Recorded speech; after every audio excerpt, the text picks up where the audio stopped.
presentáramos para tratalo no pleno da Corporación Municipal un escrito que fora, neste caso, fora por parte da Fundación Casa Museo Castillo Andalana, pero tamén facendo un pouco lembranza de alguén que non podíamos dar esquecido por a súa autoría, por a pegada que nos deixou, e presentamos que era tempo de facer memoria sobre un personaxe que, sin ser de Cangas, deixou fonda pegada en Cangas, tamén incluso parte da súa sangue, posto que aquí tamén faleceu unha das súas fillas. Fai algo máis de mano o irmán do presidente de Luis Lorenzo, o presidente da Cofradía da Misericordia, chamábame con unha proposta. Estábamos buscando como, si en Cangas Centro, ou si en Cangas, ou si no Ío, ou si nos dous sitios. Posiblemente fose merecedor de que se fixese este recoñecemento, esta memoria, este memorándum nos dous espacios. Pero bueno, algúns non nos dábamos conta deste espacio e parecenos moi acaído porque está a carón de un casi museo que é a Escolaxiata, porque parte da súa obra está aí, moi perto dunha das obras magistrales xunto coa do cruceiro do Ío, que é o Panteón de Ranqueta, e evidentemente estamos a falar do autor do Cruceiro dos Cruceiros, que lamentablemente, pois, debido a unha publicación da gran enciclopedia galega, antes incluso Castelao tamén había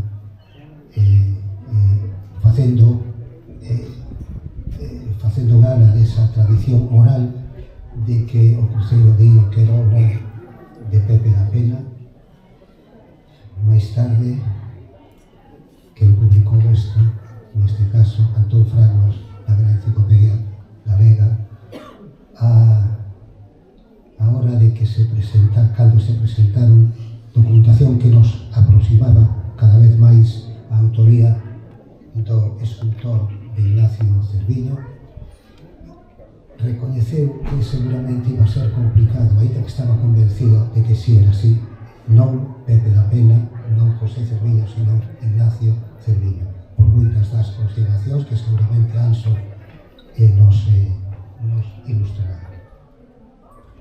Chámame Xosé Anso Lorenzo propoñendo este espacio.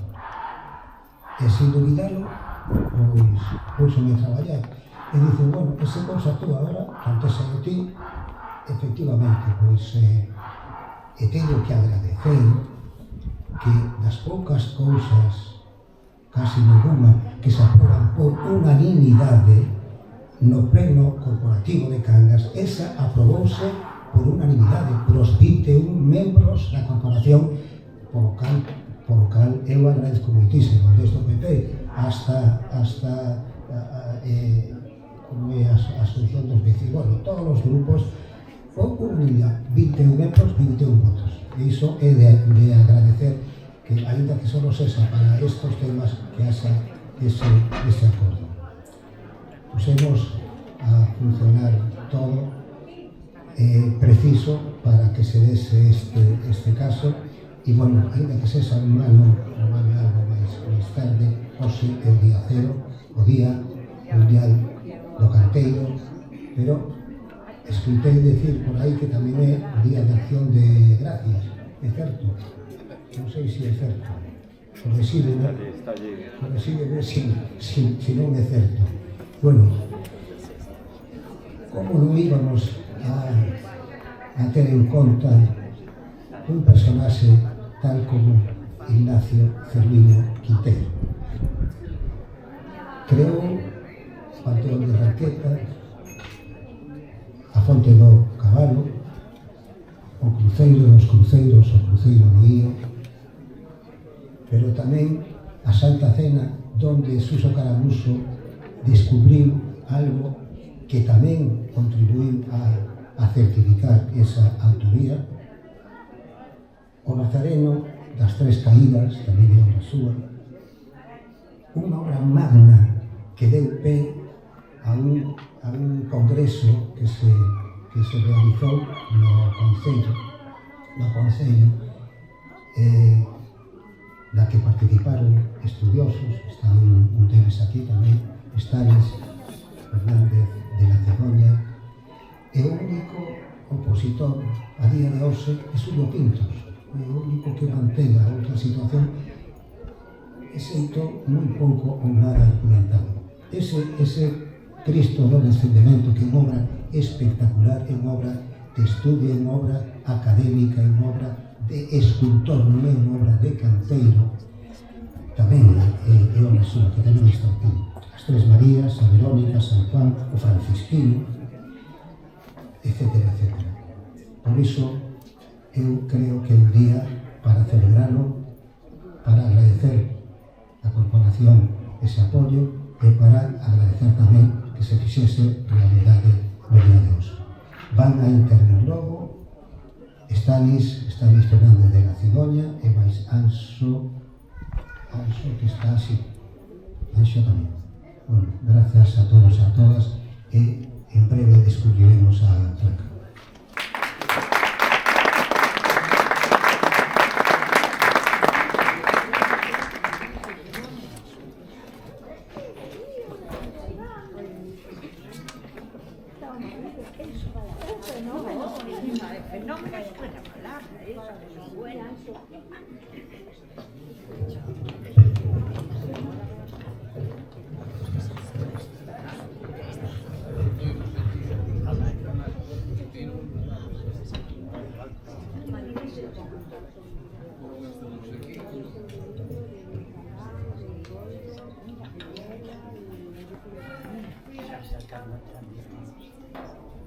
Bueno, boa tarde, gracias por asistir a este evento y encomendarme para decir unas palabras sobre este asunto.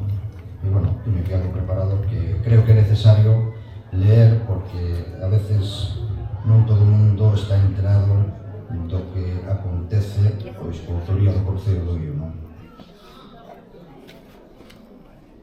Quixera, en primeiro lugar, saudar as autoridades, sexan presentes ou ausentes, e agradecer este acto ou evento no que se vai recoñecer a unha persoa que pasou moito tempo ausente, tal vez pola confusión dunha identidade deturpada polo paso do tempo e por unha tradición oral, sobre todo familiar, na persoa do canteiro José Cerviño García, no canto da identidade de Ignacio Cerviño Quinteiro, no tocante a atribución da figura do mestre Cerviño.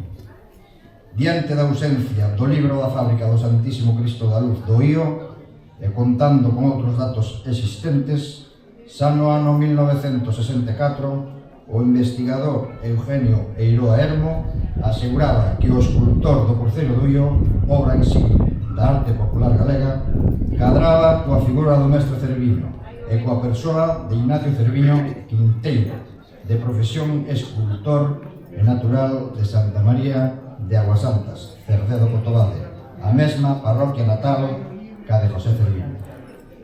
Podemos afirmar que, a partir desa data, existe certa controversia sobre a autoría da citada obra, pois ata entón mantíñase como autor do cruceiro o veciño de Aguasantas, José Cerviño García.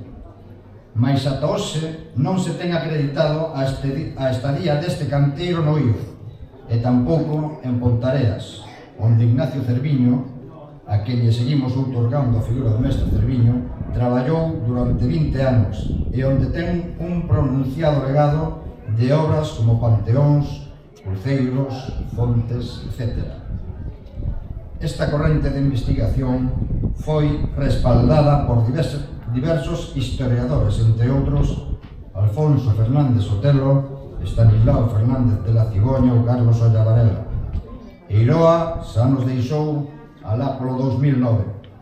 identificando como artífice do cruceiro a Ignacio Cerviño, que se tiña como un home terruño, un home que nunca saíra da provincia de Pontevedra, sen estudos, coa única aprendizaxe do oficio do seu pai, mestre de cantería Antonio Cerviño Couceiro. Compre dicir que seu pai asinou a construción da bóveda da nave central da igrexa parroquial do Ío alá por 1852, xunto con Juan Manuel Míguez Alonso, crego do Ío, e se cadra autor intelectual do dito cruceiro. Contaba entón Ignacio Cerviño nesta data con 18 anos. E aquí relacionamos a este como un canteiro máis dos equipos do seu pai, que posuía traballando en diversos lugares. Anos máis tarde, o citado crego será o mesmo que manda a Ignacio construir o cruceiro do Ío e erixilo en 1872, coincidindo este ano co asento bautismal dunha filla do escultor Cerviño. Está documentado que o mestre Cerviño estivo domiciliado no Igresario do Ío entre os anos 1869 e 1872, coincidindo estas datas coa labra de tan fermosa obra. Hoxe sabemos que Ignacio chegou a matricularse na Escola de Bellas Artes de San Fernando, en Madrid. Máis tarde trasladouse a Cangas, onde ten un importante legado de obras que saen en procesión na Semana Santa desta vila. É responsable, ademais, de varios panteóns en pedra, destacando o de Joaquín Francisco Graña Rodal, de sobrenome O Ranqueta. Traballou de seguido na Coruña, en Pontareas, en Cerdedo, en Cangas, no Carballiño, no Porriño, onde finou en 1905. Un descoñecido xornalista tivo a dignidade de plasmar por escrito nunha pequena crónica a defunción do mestre Cerviño, onde se reflicte a valía e a admiración que os canteiros tiñan cara ao mellor escultor galego do século XIX. O día do seu enterro parou o gremio de canteiros. Hoxe, 6 de marzo, Día Internacional do Escultor, vaise proceder á descoberta da placa que fai honra e homenaxe ao mestre Cerviño, Ignacio Cerviño Quinteiro. Pero hai moito que mellorar. Así que aproveito para reivindicar e dar chamamento ás autoridades pertinentes, vense san locais, municipais, provinciais ou autonómicas, porque non se debe, así sen máis, colocar un tubo con cables no panteón do Ranqueta. Non se entende como en Cangas, que se defende a Ignacio Cerviño como escultor da súa obra magna en pedra, o cruceiro do Ío, e tendo instalado esta vila un premio cultural que leva o seu nome, se ordene colocar unha placa informativa na fonte do Cabalo de Santiago, nesta vila, onde se cita esta obra como da man de José Cerviño. Non se pode consentir. Cando aquí estamos loitando, investigando, insisto, dende 1964, por recoñecer a valía do esgrebio escultor Ignacio Cerviño. Como dicía Eiroa, en historia hai que deixarse de historias. É triste recoñecelo, pero no século XXI un energúmeno de medio século de vida saltou o valado que protexe o acceso da xente ao cruceiro do Ío e destrozou unha das imaxes escultóricas desta obra. Iso merece un castigo. Descoñezo o protocolo a seguir nestes casos. Supoño que isto é competencia de patrimonio, pero na miña opinión o Adán xa debería estar restaurado, pois canto máis se tarde, máis difícil vai ser a súa recomposición da talla. Semella existir un desleixo. Aproveito tamén para desexar sorte a quen retome a Concellería de Cultura de Cangas. Hai informacións en Cangas sobre o filántropo José Félix Oase ou sobre Manuel Graña, por exemplo, que calquera cidadán pode deterse a ler algo da súa historia. No meu sentir, e na de varios veciños do Ío, solicito oralmente un cartel informativo á beira do cruceiro do Ío, xusto no Adro, na que se explique que Ignacio Cerviño estivo no Ío coincidindo coa labra do monumento. E aquí debe existir consenso entre as autoridades, chámense Concello de Cangas, Arcebispo de Santiago, Patrimonio, Deputación de Pontevedra ou Xunta de Galicia. Hai uns anos colocaron un panel informativo a uns 70 metros do cruceiro, fora do Adro, onde moitos visitantes non se decatan da súa existencia, que, por certo, agora mesmo está ilesible, debido ás inclemencias meteorolóxicas. Nesta data, sinto que damos pasos cara adiante, e non quero rematar sen agradecer ao Concello de Cangas o acordo de honrar neste recanto ao escultor Ignacio Cerviño.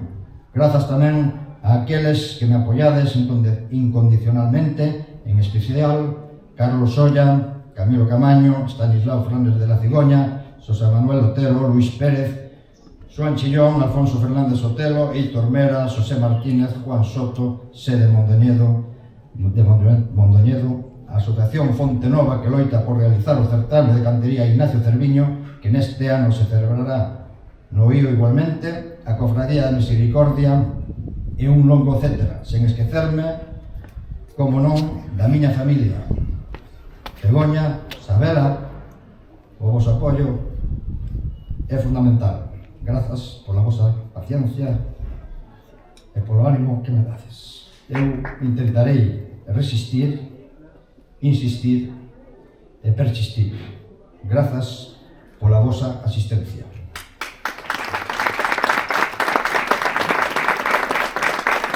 Quixera rematar lendo esa crónica que ese xornalista plasmou na prensa da época cando finou Ignacio Cerviño, e dice así: anteayer fue conducido a la última morada el conocido e inteligente escultor en piedra y madera, don Ignacio Cerviño, del que muy pocos serán los pueblos y parroquias en que no quede alguna obra ejecutada por él mismo. El conocido artista, después de tantos trabajos, baja al sepulcro a los 77 años y casi pobre. La conducción del cadáver al cementerio fue una verdadera manifestación de duelo, habiendo asistido además del centro obrero con todo el pueblo en masa, dando así una prueba al finado artista que no solo supo captarse las simpatías de esta provincia, sino que su nombre llegó a la República Argentina, a donde no pudo ir como era su deseo por sus achaques y su avanzada edad. Moitas gracias pola vosa asistencia.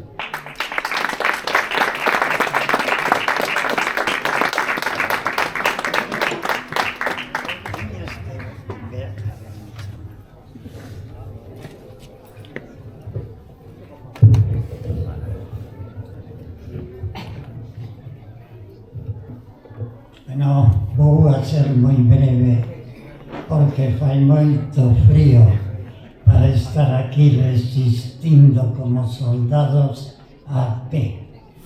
Así que, breve, brevísimo.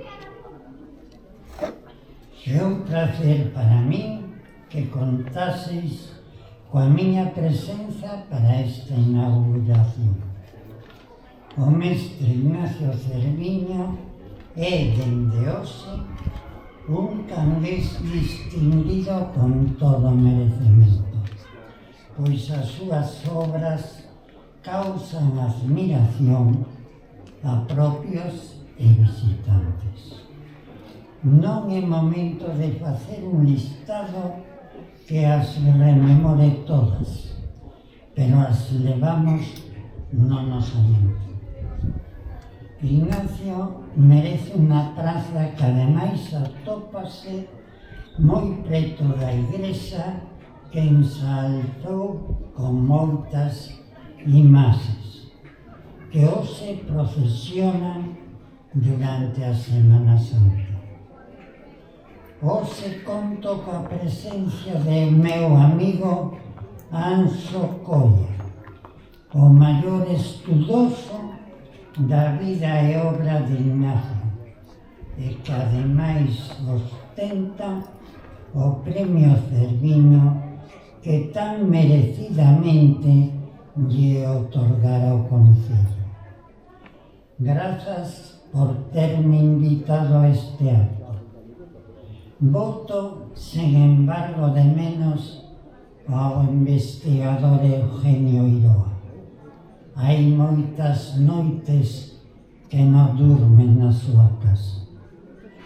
El iniciou o proceso que rescatou a figura de Ignacio cando ninguén sabía dele. Eugenio arrancou. Alfonso Sotelo, o párroco de Io, seguiu. Eu proseguín. E Colla culminou o traxecto cum laude. Grazas de novo e deixo-vos co meu agradecemento sincero. Moitas grazas.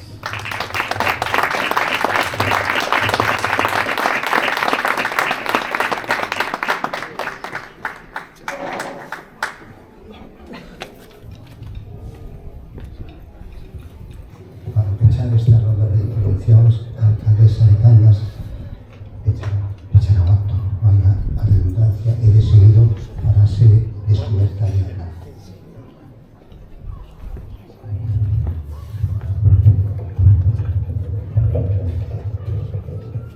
Pois boa tarde a todos e a todas. Non vou eu a falar máis da figura do mestre Cerviño, porque xa voces máis que acreditadas hoxe nos deron toda a información desta historia, ademais tan interesante e apaixonante por lo difícil que foi, realmente chegar a acreditar que efectivamente o mestre era Ignacio Cerviño. Pero bueno, a historia xa explicou Anxo moi ben, que lle agradezo a súa clase, porque ao fin e ao cabo é como un mestre, el tamén ensinándonos esta parte da historia que parece que casi nos queda oculta se non chega a ser por voces como a súa.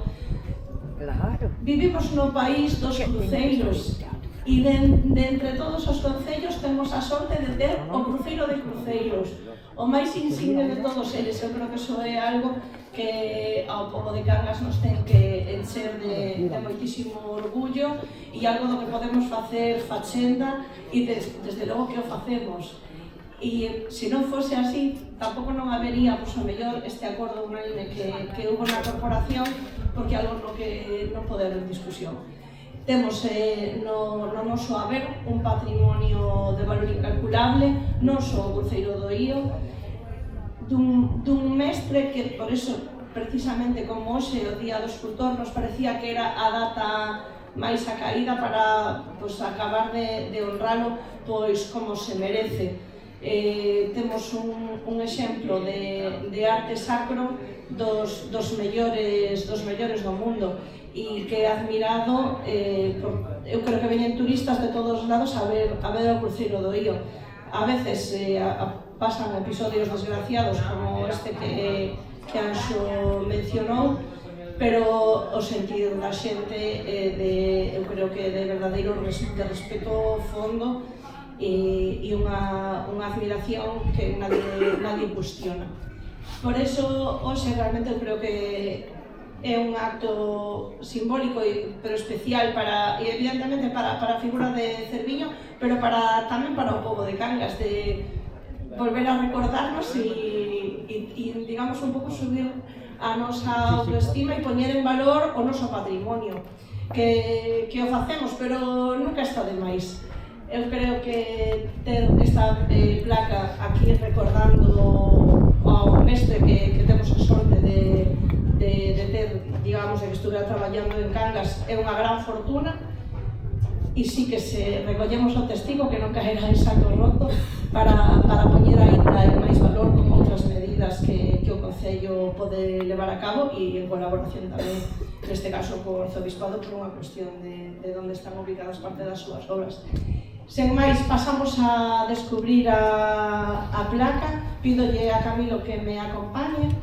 E tamén darlle grazas a él por levar a cabo esta iniciativa que nos trouxo hoxe aquí. Grazas.